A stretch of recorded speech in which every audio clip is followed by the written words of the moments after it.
E aí, pessoal, muito prazer. Meu nome é Daline Marton, sou graduanda do 10º semestre do curso de Direito na Unisal e participo de vários projetos dentro e fora da instituição. Mas hoje a gente vai conversar um pouquinho sobre direito constitucional para vocês irem super bem na prova de estagiários do Ministério Público. Fechado? Vou começar a compartilhar a minha tela aqui para a gente já começar sem mais delongas. Então vamos lá. Hoje, mais especificamente, a gente vai conversar sobre direitos e garantias fundamentais. A gente tem que começar pelo conceito, né, pessoal? Qual seria a diferença entre direitos humanos, direitos fundamentais e direitos do homem? Bora lá. Direitos humanos é na esfera internacional, na esfera externa, enquanto que direitos fundamentais é da ordem interna, ou seja, dentro do Brasil, dentro da ordem constitucional do nosso país. Mas então, o que seria direitos do homem? Pessoal, direitos do homem vem numa abordagem justnaturalista. E hoje a doutrina fala que é muito difícil ainda continuar tendo o direito do homem.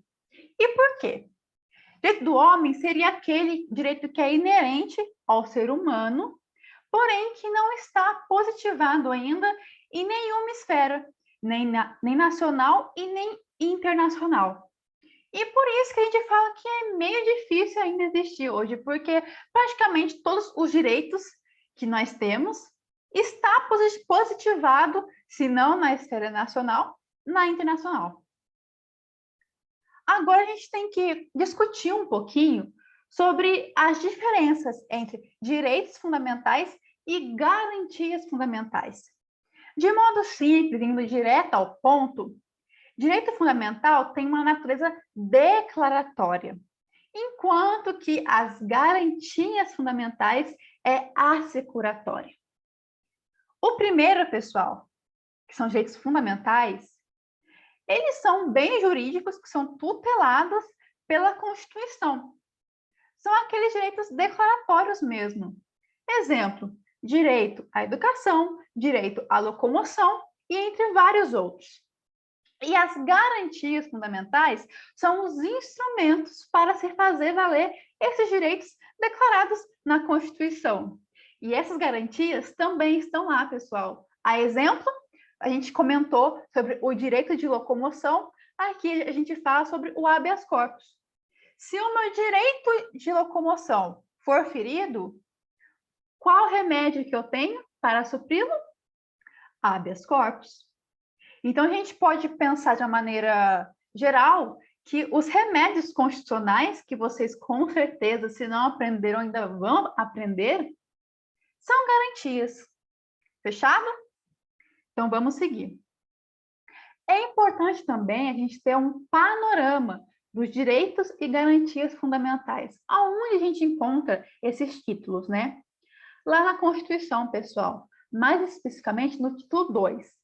Lá vai ter 5 capítulos e cada um vai versar sobre determinado direito e garantia. A exemplo, capítulo 1, direitos e deveres individuais e coletivos. Capítulo 2, direitos sociais.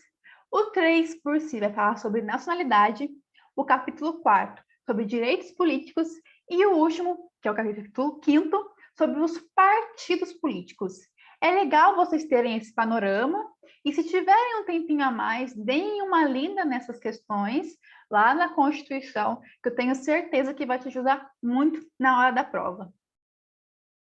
E agora a gente vai discutir um pouquinho sobre as características dos direitos e garantias fundamentais. A historicidade, pessoal, o que isso quer dizer? Que é importante a gente ter em mente sempre a história, o porquê daquele direito hoje existir. Nós sabemos que os direitos fundamentais foram forjados com base em muitas lutas históricas. E essa característica traz justamente isso, a lembrança na nossa mente do quantos povos nós, como sociedade, sofremos lá atrás para o direito hoje existir.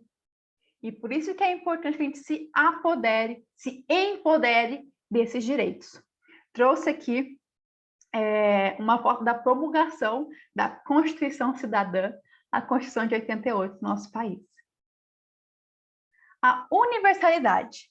Acredito eu que é uma das características mais fáceis da gente lembrar. É entender que são para todos os brasileiros, estrangeiros, enfim, todos que estiverem no território brasileiro, sem qualquer distinção de raça, credo, religião, enfim, sem qualquer distinção. Não importa se alguém mora na cidade, outro na periferia, outro na área rural, são para todos. Relatividade. Trouxe aqui a foto do Albert Einstein, mas podem ficar tranquilos que em exatas a gente não vai entrar nada que não, graças a Deus, porque eu também sou horrível. Aluno de direito geralmente é horrível na parte de exatas, né?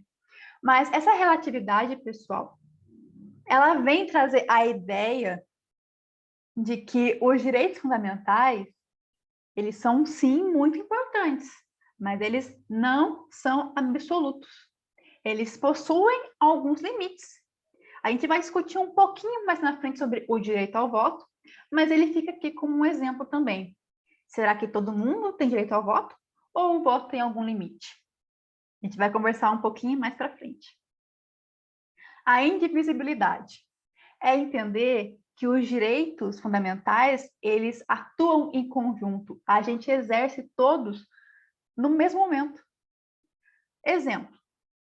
Tem como a gente pensar no direito à vida sem direito à moradia, a uma alimentação adequada, sem direito à saúde?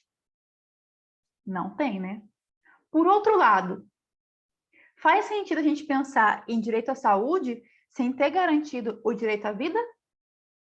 São coisas que a gente deve pensar na indivisibilidade. Nós exercemos todos os direitos no mesmo momento. E a gente talvez nem perceba isso. Irrenunciabilidade.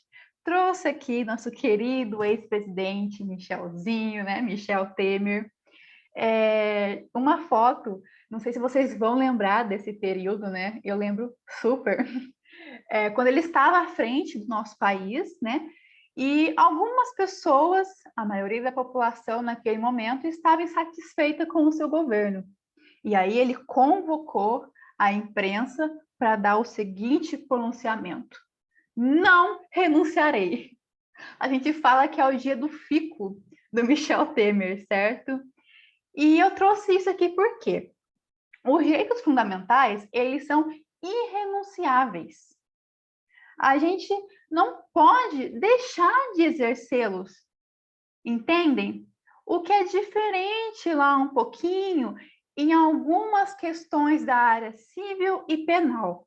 Para os civilistas e penalistas de plantão aí, vocês sabem que existem algumas coisas no processo lá, tanto civil quanto penal, que você pode deixar de exercer o seu direito de ação, certo?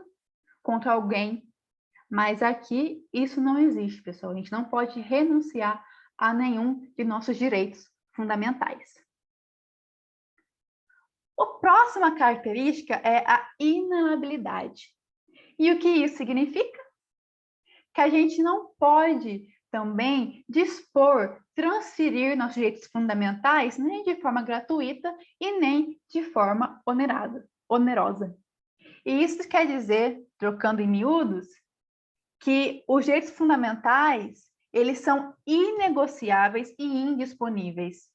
Eu não posso, por exemplo, pensar que, bom, estamos numa crise econômica aqui no nosso país e estou precisando de dinheiro para comprar lá uma doutrina de direito constitucional, certo?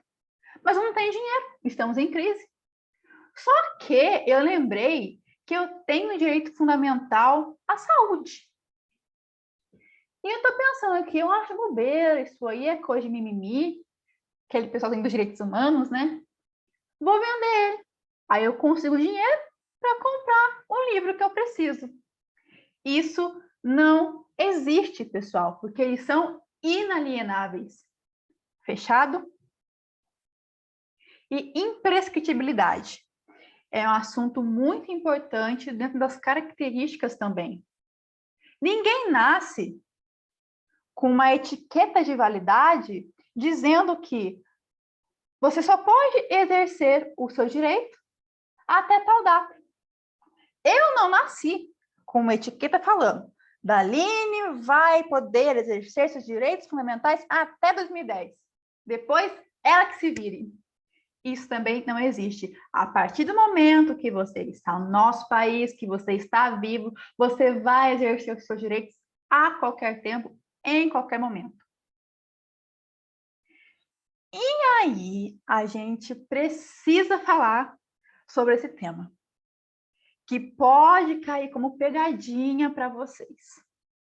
O certo seria a gente falar gerações ou dimensões dos direitos fundamentais. Pessoal, a doutrina fala que gerações é tecnicamente errado. Por quê? Gerações traz a ideia de uma sucessão, em que quando o próximo aparece, o anterior deixa de existir. Vamos pensar um pouquinho? Temos a primeira geração de direitos fundamentais, correto? Quando a segunda passou a existir, a primeira deixou de existir. Agora, isso é correto? Erradíssimo. E por isso que os doutrinadores falam que esse termo estaria errado, porque dá essa ideia de sucessão. E o certo seria a gente empregar o termo dimensões, porque dá essa ideia de concomitância, de atuarem as gerações em conjunto, como realmente é. Mas dificilmente você vai ver os professores, os materiais falando de gerações, na verdade, de dimensões. Por quê? Porque o termo gerações é pedagogicamente melhor.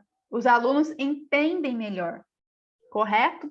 Então, vocês já sabem, aqui nós vamos falar de gerações, mas se perguntarem tecnicamente o que seria correto, o termo certo é dimensões. Beleza? Vamos continuar, então. Vamos falar, então, entrar e estudar cada uma das gerações. A primeira geração teve como influência, adivinhem o quê? Pela foto, pelo ano, isso mesmo, Revolução Francesa, que aconteceu, né, em 1789. E por que isso? Vamos pensar um pouquinho o que estava acontecendo naquela época.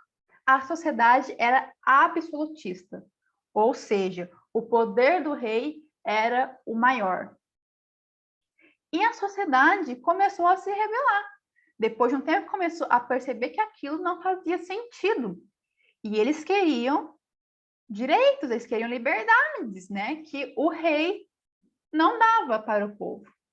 E aí aconteceu dos burgueses se juntarem, né, com os camponeses e fazerem essa revolução.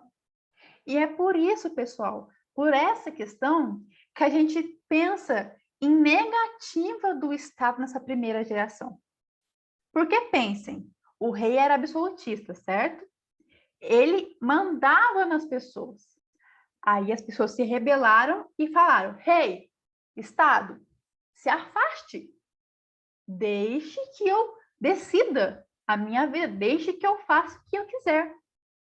E aí surgiu os direitos civis e políticos. Agora, a segunda geração foi totalmente o inverso, pessoal. Século XIX e XX. Vocês lembram o que estava acontecendo? Revoluções industriais. E como era a sociedade naquela época? Trabalhadores, principalmente, muito explorados pelas fábricas, né? E tem uma questão também que a gente tem que pensar que a sociedade naquela época estava evoluindo, progredindo, e muitas pessoas do campo vieram para a cidade, o chamado êxodo rural. Agora pensem, vocês acham que as cidades estavam preparadas para receber toda essa população? É claro que não. E aí o que aconteceu? Deu treta, né? Lógico. Trouxe aqui uma foto, né? Vocês podem perceber duas crianças, dois meninos, não dou mais de 12 anos para eles, em cima de máquinas e trabalhando. Naquela época, os trabalhadores, principalmente, não tinham nenhum direito garantido. Trabalhavam por 18, 20 horas ininterruptas, em ambientes insalubres, impróprios. As crianças trabalhavam como se fossem adultos, mulheres também no mesmo sentido. E vocês podem notar que, logicamente, as máquinas eram muito maiores do que as crianças. E o que elas faziam para trabalhar? Subiam em cima das máquinas, sem nenhum EPI, sem nenhum material, né, um equipamento de proteção. E é por isso que, se vocês pesquisarem naquela época, vocês vão encontrar vários relatos de acidentes nas fábricas, principalmente com crianças, porque elas subiam nas máquinas para trabalhar, perdiam membros, braço, perna. Era um horror, pessoal, era um horror mesmo. E a sociedade, vivendo tudo isso, ela também se rebelou, de uma forma diferente, lógico, da primeira geração. Dessa vez, com um estado positivo. Por quê? Enquanto a primeira geração falava, afaste-se, Estado, na segunda o pessoal fala, ô Estado, vem aqui, meu querido. Vamos lá. Tá vendo? Eu sofrendo aqui, preciso que você me dê tal direito e tal direito. De saúde, educação, ao trabalho decente. E aí surgiu os direitos sociais, culturais e econômicos. Aqui também trouxe para vocês um quadro de Tarsila do Amaral, mais no período da modernidade aqui no país, né, no nosso Brasil, mas ela retrata um pouco isso também dos operários, né, nas grandes fábricas, e, enfim, é uma coisa que a gente tem que ter sempre em mente e pensar sobre. A terceira geração, ela gira em torno dos direitos meta-individuais ou trans-individuais. É pensar a sociedade como uma fraternidade. E isso envolve alguns direitos, como a questões relacionadas ao meio ambiente, ao patrimônio comum, ao desenvolvimento da sociedade de uma forma boa, eficaz, sustentável, direito também de comunicação, tudo isso nessa terceira geração, beleza? Agora, as doutrinas hoje em dia já vêm falando sobre outras gerações, quarta, quinta, sexta, sétima, e eu trouxe aqui um pouquinho disso, das que são mais recorrentes de serem trazidas nos livros, né, e nos materiais, que é a quarta e a quinta geração. A quarta geração, ela vem falando sobre questões de engenharia genética, o direito à informação, que é muito discutido hoje com as chamadas fake news, né? Então, é uma coisa também, querendo ou não, boa para se pensar. Agora, a quinta geração e as próximas também, a sexta, a sétima, elas, querendo ou não, giram em torno da mesma coisa, que é a paz. E aí a gente sabe que, infelizmente, é uma utopia, pelo menos na nossa sociedade, né? E é por isso que eu trouxe essa foto aí, esse cartaz atrás, que a gente geralmente vê na rua, em folhetos, né? Ou pessoas também entregam nas portas das nossas casas, geralmente em tom religioso.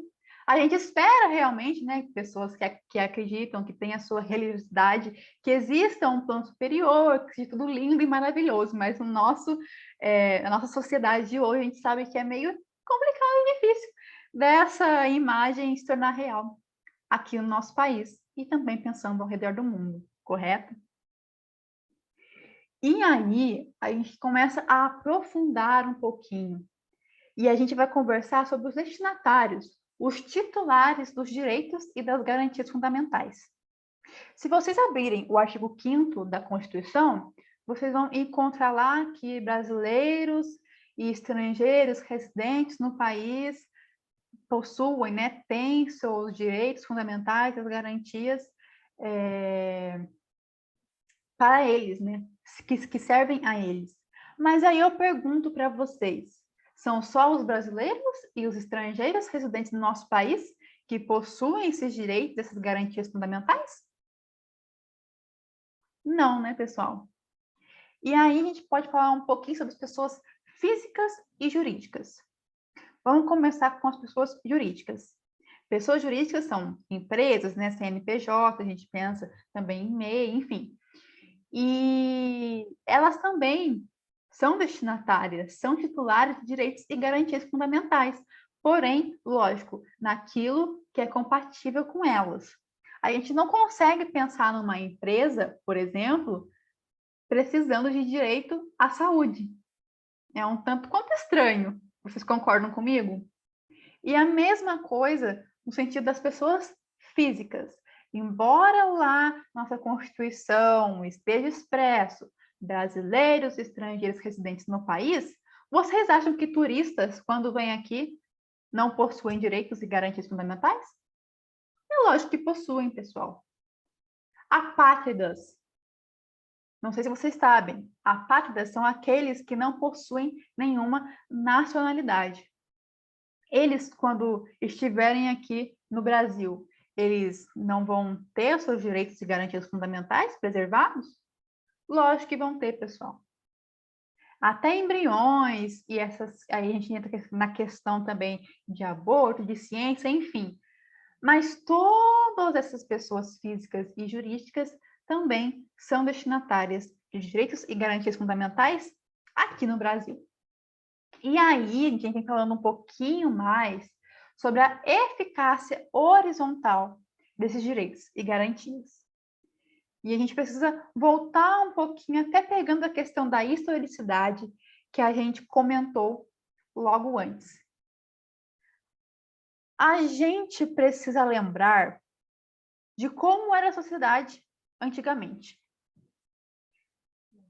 Hoje isso parece talvez impensável para algumas pessoas, mas existia a eficácia vertical, que seria o Estado mandando em alguém, né, em alguma pessoa, ou nas questões particulares, vamos supor, patrão mandando em empregado. Era, né, tida uma eficácia vertical. Hoje em dia isso não existe mais. Nós conversamos hoje, nós falamos hoje de eficácia horizontal. Todos no mesmo padrão, todos iguais. E é por isso que, ainda que algumas pessoas esbravejem um pouquinho e fiquem bravas por o Estado intervir em questões particulares, é necessário, porque o Estado fica ali, ó. Tô vendo. Teve um contrato entre duas pessoas ali de aluguel, beleza. Mas, né, vamos ver se tá tudo certinho, tá de acordo com a lei, e qualquer coisa o Estado intervém, correto? Mesma coisa também com questões trabalhistas, né? E entre outros. E agora a gente vai pensar, conversar um pouquinho sobre os limites dos direitos fundamentais. Lembrem que eu falei para vocês sobre o direito ao voto, lá no início da aula? A gente vai conversar um pouquinho aqui mais sobre ele. E trazendo também a ideia de vedação ao retrocesso. Com certeza vocês já ouviram, já leram em algum lugar esse termo. E o que ele quer dizer? Que os direitos hoje conquistados pela sociedade não podem retroagir, não podem deixar de existir. O Estado não pode proteger menos do que ele já protege, certo? Mas como eu falei para vocês também anteriormente, esses direitos não são absolutos. Eles são limitados, possuem os seus limites. E pode sim que uma lei ou outra sobrevenha para dar um limite a mais. Mas, porém, entretanto, todavia, essa nova lei não pode ferir o núcleo essencial do direito, que é o fundamento do direito existir. E aí a gente entra em discussão sobre o direito ao voto. Todo mundo aqui no nosso país tem direito ao voto? Não. Primeira delas que a gente pode citar, os conscritos. São aqueles meninos com 18 anos de idade que têm que prestar aquele serviço obrigatório no exército de 1 ano, né? Nesse período, eles não podem votar. E nem se eleger também, logicamente. Outra questão. Menores de 16 anos não podem votar. Aí a gente pergunta, isso seria o quê? Um limite. É um limite e que não fere o núcleo essencial do direito ao voto. E aí eu trago para vocês uma imagem da primeira mulher que votou no nosso país, em 1932. Se hoje sobrevier uma lei que proíba as mulheres de votar, isso seria um limite apenas ou feriria o núcleo essencial do direito ao voto? Eu entendo que feriria esse núcleo essencial. E aí, logicamente, essa lei seria inválida, inconstitucional e não teria eficácia alguma. Perfeito? Vamos seguir então. Nós, juristas, temos que ter uma noção de o que fazer quando direitos fundamentais colidirem entre si. Isso acontece bastante, pessoal. E a doutrina fala para a gente que quando isso acontecer, temos que ficar de olho nessas 3 coisinhas, que é a adequação. A primeira delas. Quando 2 direitos fundamentais se colidem, temos que pensar em uma medida para fazer com que essa barreira que eles estão, colidindo se dissolva um pouco. E essa medida tem que estar de acordo com o resultado que nós esperamos, que a pessoa que tem esses direitos espera. E é preciso também a gente pensar na necessidade desses direitos que estão colidindo. Se os 2 direitos forem indispensáveis e não forem capazes de serem substituídos por outro que se encaixe ao invés de colidir, precisamos pensar também na proporcionalidade. Fazer como se fosse uma balança e pensar se um desses direitos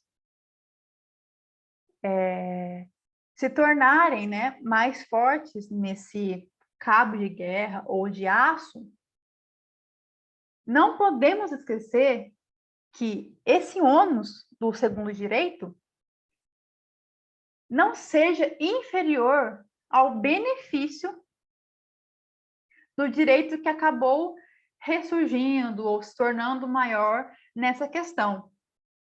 Para pensarmos melhor e termos isso em mente, nós trazemos uma discussão muito, mas muito recorrente, que é as questões de algumas religiões não aceitarem alguns tipos de intervenções médicas.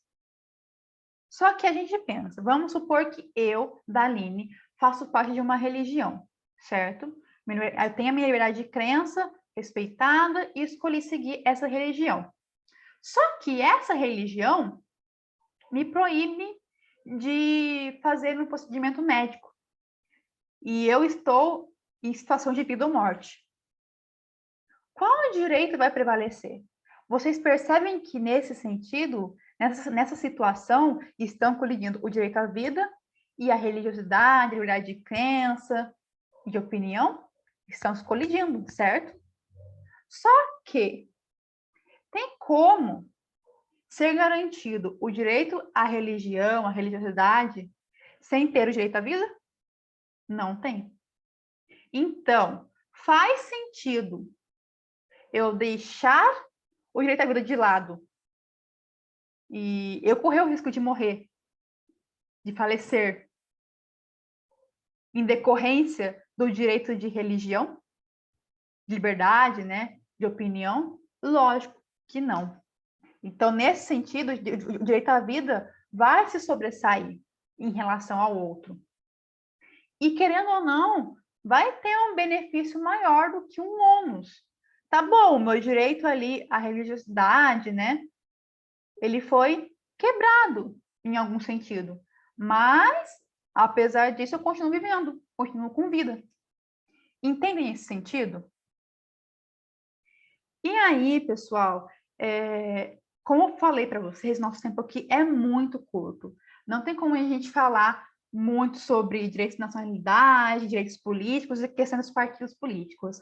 Mas eu deixei aqui alguns quadrinhos para ajudar vocês, né? Quando vocês estiverem estudando sobre isso. Mas vamos dar uma pincelada rápida. Fechado? Vamos lá. Direitos de nacionalidade.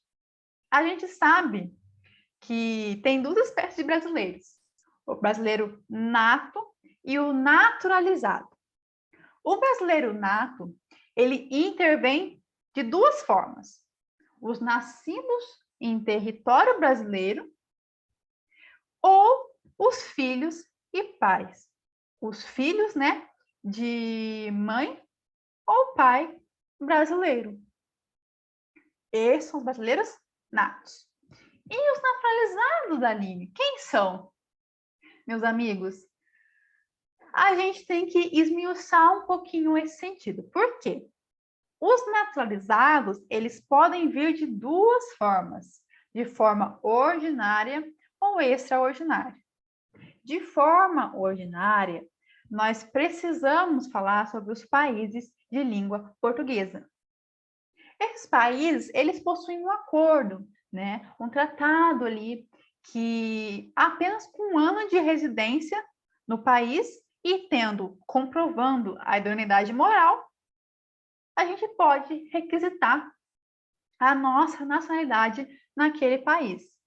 Porém, você tem o direito de requisitar, mas o país a que você requisita não é obrigado a te dar esse direito, né? Essa naturalização. E é por isso que a gente fala que a ordinária, ela é discricionária. Por quê? Você vai ter o direito ali de requisitar a sua nacionalidade perante aquele estado, aquele país, mas ele não vai ser obrigado a te conceder essa naturalização. Beleza? E aí a gente vem na questão extraordinária. E aí, nesse caso, o Estado, sim, ele é obrigado a te conceder a naturalização se você fechar esses requisitos. E quais seriam eles? 15 anos de residência no país, sem condenação penal, transitado em julgado, obviamente. E por isso que a gente fala que a extraordinária, ela é vinculativa. Porque a partir do momento que você consegue esses requisitos, o Estado, sim, é obrigado a te conceder essa naturalidade. Vamos agora um pouquinho mais a fundo. Nós sabemos que a Constituição, a Carta Magna, ela fala que não tem distinção entre brasileiros nato e naturalizados. Porém, entretanto, todavia, na prática, tem sim, pessoal, tem distinção. A exemplo, alguns cargos só podem ser ocupados por brasileiros natos. E são alguns cargos, então a gente tem que ter uma memória aí. E para ajudar vocês, uma coisa que me ajudou, vou passá-los. Gravem essa técnica.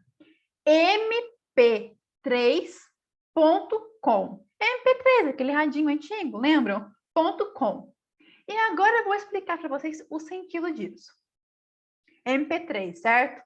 O P3. O que significa? Presidente da República, presidente do Senado e presidente da Câmara dos Deputados. 3 P's. E, logicamente, com os seus vices, né? Esses cargos só podem ser ocupados por brasileiros natos. Vamos lá, o M da situação. Ministros do STF. Então, lá, o MP3, fechado. E agora vamos no .com. O C, pessoal, se trata de carreiras diplomáticas. O O, de oficial das Forças Armadas.